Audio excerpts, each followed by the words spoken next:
Om Swastiastu Bapak. Om Swastiastu Bu Yun. Baik, selamat siang Pak. Selamat siang. Jadi bagaimana kabarnya Bapak hari ini? Ya baik. Ibu Yun bagaimana? Yang sebentar baik. Baik, hari ini kan mendapatkan tugas untuk melakukan wawancara terkait dengan kasus-kasus pengambilan kebijakan berdasarkan nilai kebajikan. Jadi di mana di sana ada dilema etika dan rujukan moral. Nanti Bapak akan menjawab beberapa pertanyaan yang saya ajukan. Ya, sulit nggak pertanyaannya Bu? Tidak Pak. Nggak ya? Baik, bisa kita mulai Pak wawancaranya? Boleh. Iya baik. Baik, selama ini tentunya Bapak pernah menghadapi kasus-kasus nih. Jadi bagaimana Bapak selaku kepala sekolah dapat mengidentifikasi kasus-kasus yang merupakan dilema etika atau rujukan moral? Ya baik, terima kasih Bu Yun. Jadi kalau masalah kasus, tentunya setiap sekolah pasti ada kasus. Apalagi menjadi kepala sekolah tentunya sering menemukan kasus dari para guru yang diadukan ke kepala sekolah. Itu ya. Jadi ada beberapa kasus yang pernah yang alami di sekolah, tentunya kenakalan anak-anak. Tapi kenakalan itu tentunya ada dasarnya, jadi tidak asal nakal seperti itu Bu ya. Jadi ada beberapa kasus mungkin yang pernah yang hadapi beberapa bulan terakhir ini. Jadi ada anak berantem sama teman. Nah dasar berantemnya itu punya dasar seperti itu Bu. Nah sejauh ini itulah permasalahannya. Jadinya ada permasalahan yang mungkin anak itu dibalik dari kenakalan dia itu dan melawan itu sampai berantem itu ada dasarnya dia kenapa dia berantem seperti itu Bu. Oh jadi untuk mengidentifikasi sebuah kasus, jadi kita harus melihat dasar kasus tersebut ya Pak ya. Oke baik. Nah selama ini bagaimana cara Bapak menjalankan pengambilan keputusan di sekolah Bapak, terutama untuk kasus-kasus di mana ada kepentingan yang sama-sama benar atau sama-sama mengandung nilai kebajikan? Ya, seperti dilema etika itu ya. Ya, dilema. Ya baik. Jadi kasus-kasus itu cara yang mengidentifikasinya tentunya pertama melalui wali kelas, karena posisi Tiang di sini kan menjadi kepala sekolah. Jadi tidak asal langsung lari ke kelasnya. Jadi di sini Tiang berkoordinasi terlebih dahulu kepada wali kelasnya. Kenapa hal ini bisa terjadi tentunya, kemudian dasarnya seperti apa. Nah selain pada itu juga Tiang juga bertanya kepada guru bidang studinya juga. Tentunya dari kenakalan ini pasti selain dari wali kelas tentunya guru bidang studinya. Kemudian lagi satu kepada siswa siapa, jadi teman-temannya juga Tiang tanya sebenarnya seperti apa kejadiannya, permasalahannya seperti apa, jadi tidak asal mengambil satu keputusan seperti itu. Oh, jadi kita mengkonfirmasi ya Pak ya, istilahnya dari baik itu dari wali kelas, kemudian guru bidang studi, kemudian anak-anak tersebut yang disampaikan. Baik. Nah, ketika kita mengalami suatu masalah, langkah-langkah atau prosedur seperti apa yang biasanya Bapak ambil selama ini? Jadi kalau selama ini Tiang berkoordinasi dengan wali kelas karena dia yang sebagai sehari-harinya siswa dengan gurunya tersebut, dengan wali kelasnya tersebut, tentunya mengidentifikasi permasalahannya itu pasti dasarnya dari sana. Nah kemudian setelah itu Tiang juga pasti berkolaborasi dengan rekan guru yang lain. Kemudian juga Tiang akan bertanya juga pada anak didik yang lain, termasuk juga yang bermasalah. Tentunya di situ kita akan tahu sebenarnya akar masalahnya dari mana. Kemudian kita juga melakukan pendekatan. Jadi permasalahan ini asal mulanya dari permasalahan apa, seperti itu Bu. Jadi kita melakukan koordinasi ya, terus kemudian melakukan kolaborasi dengan semua pihak yang terkait ya untuk mengetahui sebagaimana dasar masalah yang dimaksud. Kemudian selama ini dalam mengambil sebuah keputusan itu hal-hal efektif apa yang biasanya Bapak lakukan? Jadi yang paling efektif itu selain dari kerjasama dengan teman-teman di sekolah, tentunya dengan orang tua. Jadi orang tua sini adalah ujung tombak dalam segala kegiatan di sekolah. Kalau tidak berkoordinasi dengan orang tuanya di rumah, jadi kan orang tuanya itu kan lebih tahu bagaimana anaknya kelakuan anaknya. Kemudian kita juga berkoordinasi kalau seperti ini permasalahannya terus berulang, tentunya orang tua harus menindaklanjuti kegiatan tersebut, anak tersebut bagaimana ke depannya. Jadi kita tuh harus berkoordinasi dengan orang tuanya. Oke. Jadi untuk mengefektifkan langkah kita sebelumnya berkolaborasi dengan seluruh warga sekolah, kita di samping itu juga harus berkomunikasi dengan orang tua. Iya. Baik, dalam menyelesaikan sebuah kasus nih, hal-hal apa yang selama ini menjadi tantangan dalam mengambil keputusan? Jadi kalau menjadi kepala sekolah, tentunya tantangannya itu kita kan nggak langsung berhadapan dengan siswa di lapangan, beda dengan guru kelas. Kalau guru kelas kan langsung ketemu permasalahannya di dalam kelas. Kalau kita kan setelah wali kelasnya mungkin nggak bisa menunggulangi kejadian tersebut, pasti dilempar ke pimpinan. Jadi disinilah posisi kita harus mengetahui akar permasalahannya itu dari mana. Jadi kita tetap yang namanya tidak mengambil keputusan itu sepihak. Jadi semua faktor kita harus cari seperti itu. Jadi itulah tantangannya. Ya, jadi bagaimana memutuskan sesuatu itu tidak sepihak. Ya, sepihak. Jadi kita harus mengetahui apa yang sebenarnya terjadi, gitu ya. Baik. Kemudian, apakah Bapak dalam menyelesaikan kasus itu memiliki sebuah tata kelola atau jadwal tertentu dalam sebuah penyelesaian kasus dilema etika? Kemudian, apakah Bapak langsung menyelesaikan kasus pada waktu itu atau menentukan jadwal di kemudian hari dalam menyelesaikan sebuah kasus? Kalau sejauh ini, karena kita ruang lingkupnya kecil di SD ya, walaupun siswanya 100-an kan gitu ya, jadi kalau di sekolah itu tidak menggunakan jadwal. Jadi kapan itu memang terjadi, jadi kita langsung tindak lanjuti. Kalau memang nggak bisa ditindaklanjuti oleh para guru, dilempar ke kepala sekolah dan kita berkoordinasi, berkolaborasi. Setelah itu baru kita minta bantuan kepada orang tua. Jadi kita harus saling berkoordinasi lah, berkolaborasi untuk menyelesaikan satu masalah tersebut biar tidak berkelanjutan. Oke, jadi kita langsung menyelesaikan pada saat itu ya, karena ruang lingkup kita kecil. Iya. Ya, kalau misalnya tidak bisa, baru kita berkoordinasi lagi. Kemudian faktor-faktor apa sih yang mempermudah Bapak selama ini dalam mengambil keputusan dalam kasus-kasus dilema etika? Tentunya di setiap wali kelas punya catatan BK. Jadi ada buku BK-nya itu. Jadi dari situlah kita tahu sejauh mana anak itu membuat suatu permasalahan di kelas atau di ruang lingkup di lingkungan sekolah. Jadi dari catatan itu kita akan tahu bahwa permasalahan ini sampai sejauh mana seperti itu. Nah, jadi pentingnya kita memiliki catatan BK ya Pak ya. Baik, dari semua hal yang hasil sharing kita tadi, semua yang Bapak sampaikan tadi, nah pembelajaran apa yang Bapak dapat petik dari pengalaman yang sudah Bapak lakukan?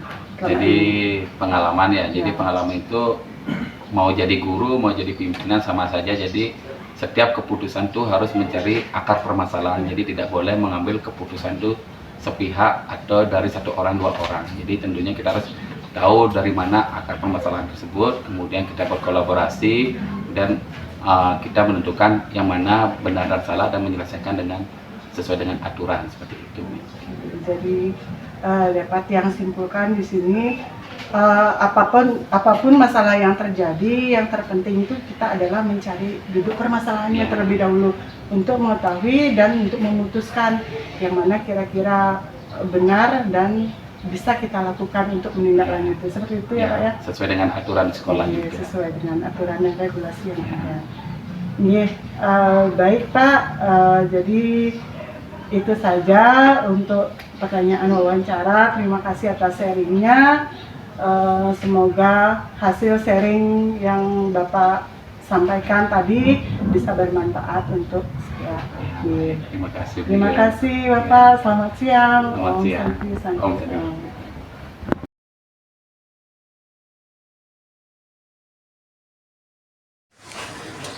Om Swastiastu Bapak. Om Swastiastu Ibu. Iya.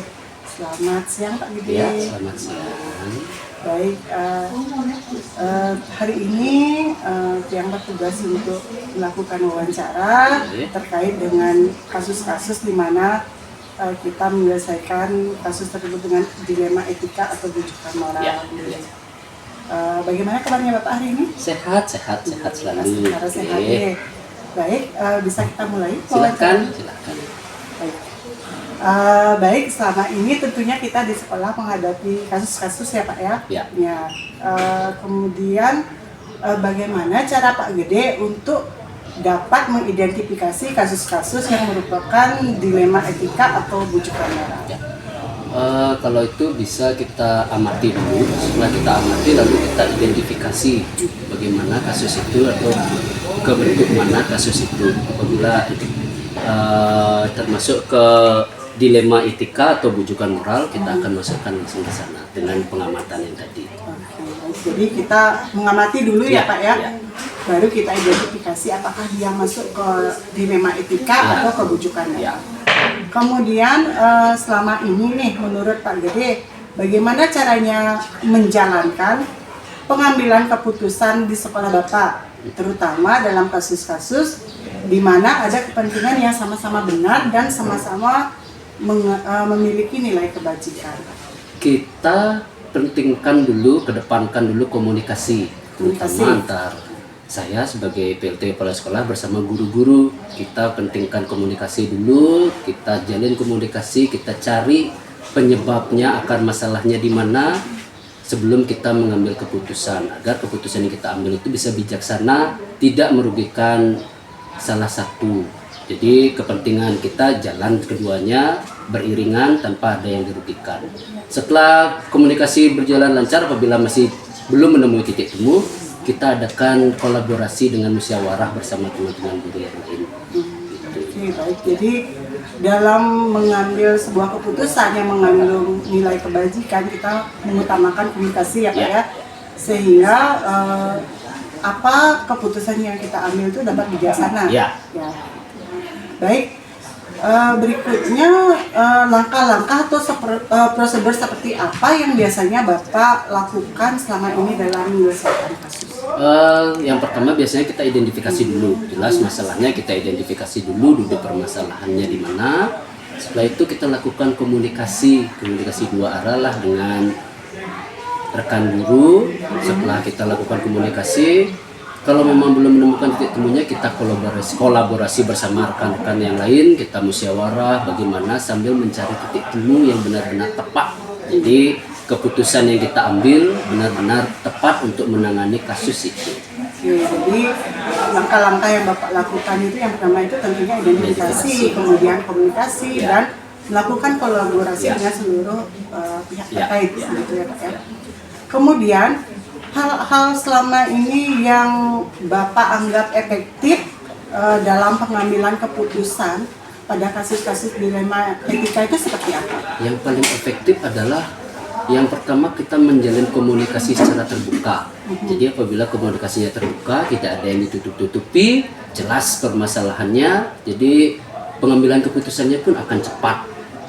Jadi setelah komunikasi terbuka, jelas kolaborasi. Yang kedua, kolaborasi dengan musyawarah bersama rekan-rekan guru untuk mengambil keputusan-keputusan yang tepat. Jadi menurut Bapak itu cara yang paling efektif itu adalah komunikasi secara terbuka, sehingga bisa kita mengambil sebuah keputusan yang bijak ya Pak ya. Baik, kemudian tentunya dalam menyelesaikan sebuah kasus itu kita mendapatkan tantangan ya Pak ya. Nah, jadi menurut Bapak nih, tantangan apa yang Bapak jumpai dalam mengambil sebuah keputusan selama ini? Yang dijumpai itu yang pertama tadi, apabila rekan-rekan guru komunikasinya tertutup dan tidak mau terbuka, jadi kurang, masih ada beberapa hal yang dirahasiakan. Yang kedua, selain komunikasi yang itu, kita susah untuk bijaksana mendahulukan yang mana.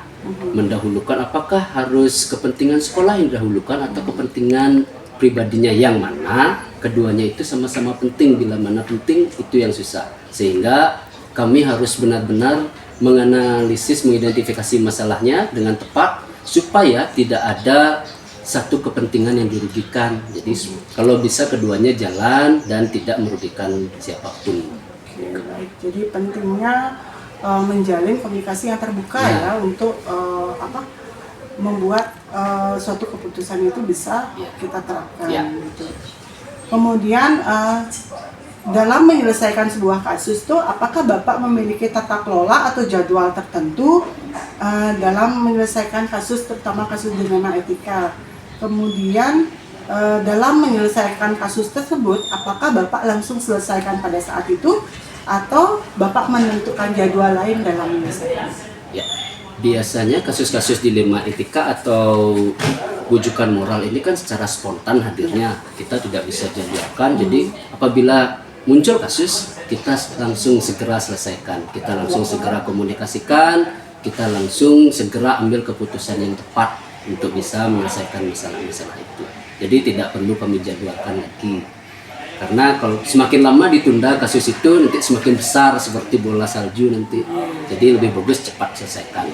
Jadi harus cepat penanganan kasusnya, tergantung karena insidental sifatnya ya, jadi diselesaikan saat itu juga ya.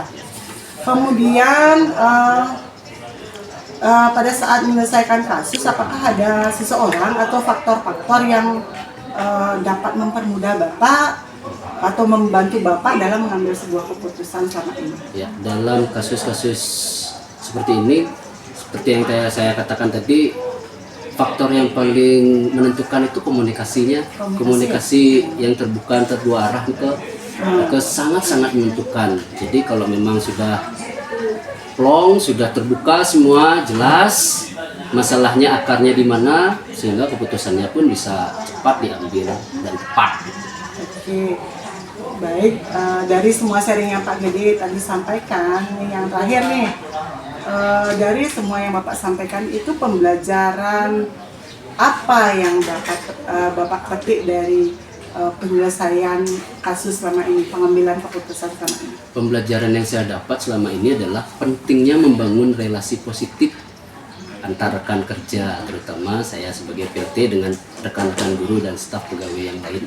Apabila relasi positif sudah terbangun, niscaya komunikasi terbuka itu akan muncul tanpa perlu dipaksa. Jadi setiap masalah itu akan diutarakan dan dibicarakan secara ikhlas tanpa dipaksa ke saya, sehingga permasalahannya pun akan cepat terselesaikan. Jadi keputusan-keputusannya itu tepat. Jadi seperti memberikan obat yang tepat kepada penyakit yang dapat. Jadi baik, dapat saya simpulkan di sini pembelajaran yang paling penting yang kita ambil dalam menentukan sebuah keputusan itu adalah bagaimana kita membangun relasi positif untuk membangun komunikasi yang terbuka. Ya, Pak ya. Oke, baik. Terima kasih Pak atas waktunya dan terima kasih sudah memberikan saya izin. Terima kasih atas sharingnya. Baik. Selamat siang Pak. Selamat siang. Om Sakti. Ya, sudah datang.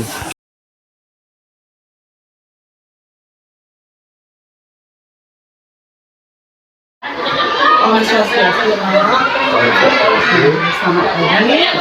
Bagaimana pada hari ini?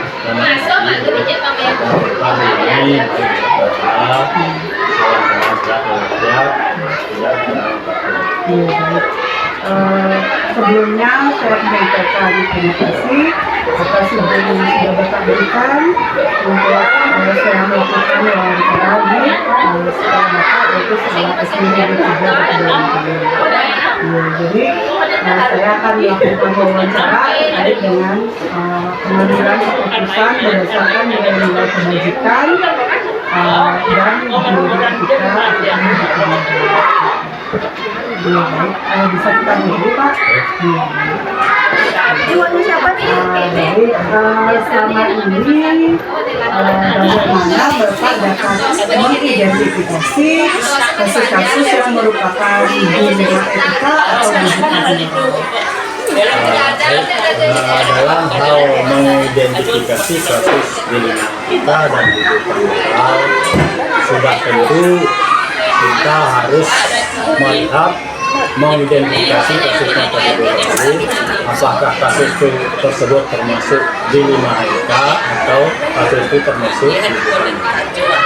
Karena dilema etika itu adalah kasusnya benar dan sedangkan tuntutan moral pelanggaran daripada hukum peraturan polisi. Oke, jadi dalam identifikasi sebuah kasus itu Bapak akan mengidentifikasi kasus tersebut ada pelanggaran hukum atau tidak. Jadi kalau kasusnya benar lawan benar, kemudian masuk ke dalam selama ini bagaimana cara Bapak menjalankan pengambilan keputusan di sekolah Bapak terutama untuk kasus-kasus di mana ada dua kepentingan yang sama-sama benar dan sama-sama mengandung nilai kebajikan.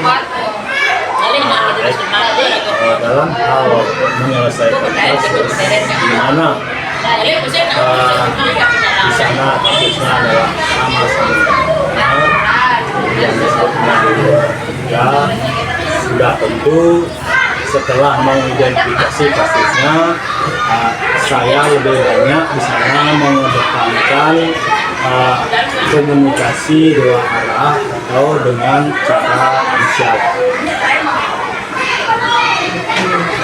Jadi dalam menjalankan pengambilan keputusan, Bapak akan melakukan komunikasi dua arah dengan pihak-pihak yang terkait juga ya. Kemudian langkah-langkah atau prosedur seperti apa yang biasa Bapak lakukan selama ini di sekolah dalam pengambilan keputusan? Langkah yang boleh menyelesaikan keputusan tersebut, yang pertama sudah tentu kita harus mengidentifikasi kasus. Kasusnya harus kita identifikasi. Yang kedua, kita sudah tentu akan memanggil pihak-pihak yang terkait dengan kasus tersebut dan mengadakan musyawarah rapat yang ketiga, kita akan tentukan langkah-langkah hal-hal yang efektif dalam menyelesaikan kasus tersebut, yaitu baru kita bisa memutuskan keputusan tentang penyelesaian kasus tersebut. Kemudian akan kita Jadi dari identifikasi, kemudian musyawarah, kemudian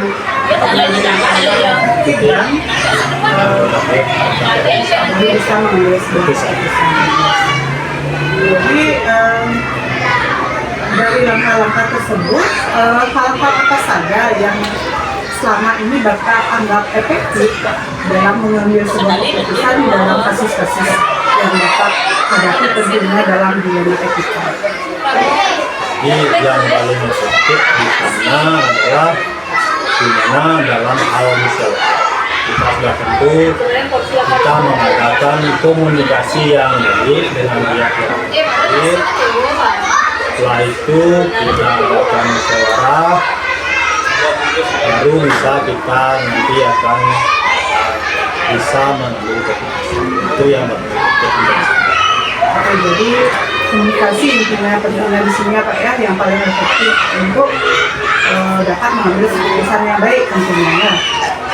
Kemudian tentunya dalam menyelesaikan kasus itu kita ada tantangan ya Pak ya. Nah, hal-hal apa yang selama ini merupakan tantangan dalam pengambilan keputusan pada kasus-kasus dilema etika yang Bapak sudah tangani?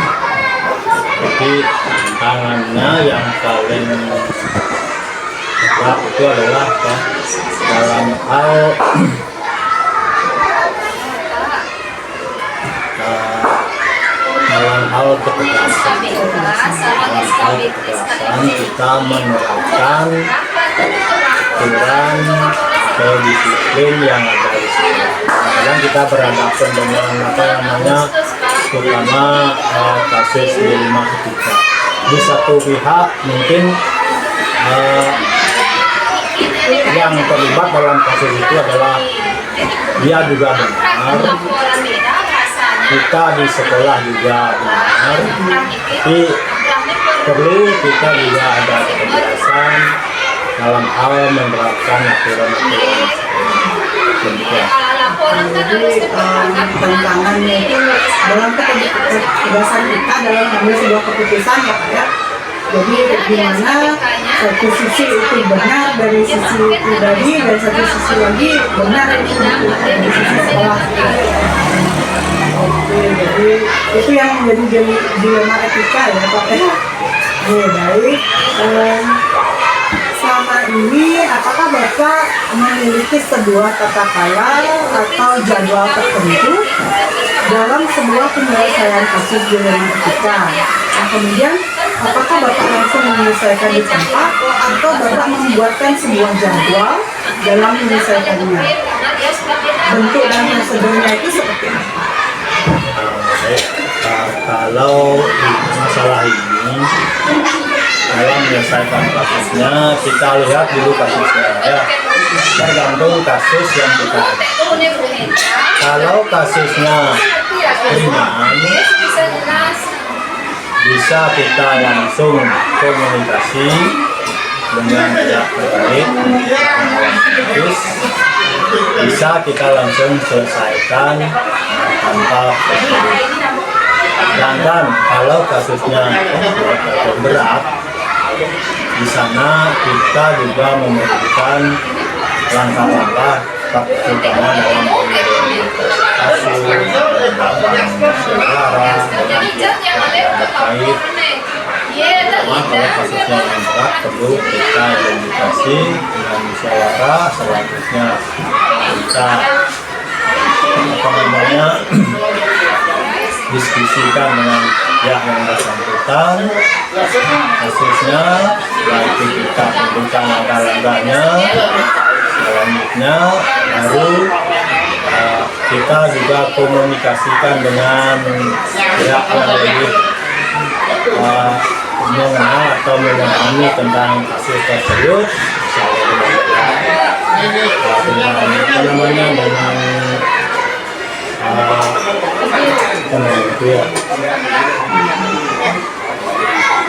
misalnya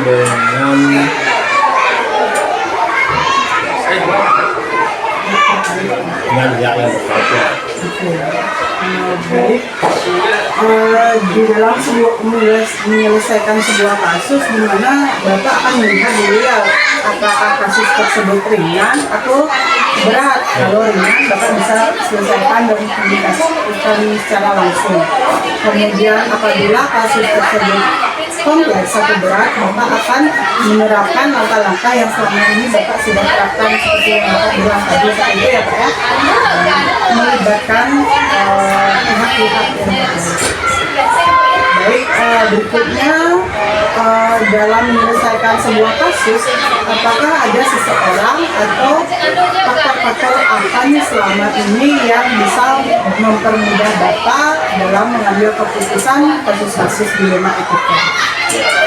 Dalam menyelesaikan kasus-kasus, jadi faktor yang sangat mempermudah atau membantu saya pertama dengan pihak guru di sekolah. Kita mengajarkan sering berkomunikasi atau berdiskusi dengan guru di sekolah. Kita juga konsultasi dengan pihak pengawas, dengan komite dan orang tua siswa. Itu yang sangat membantu dalam hal penyelesaian kasus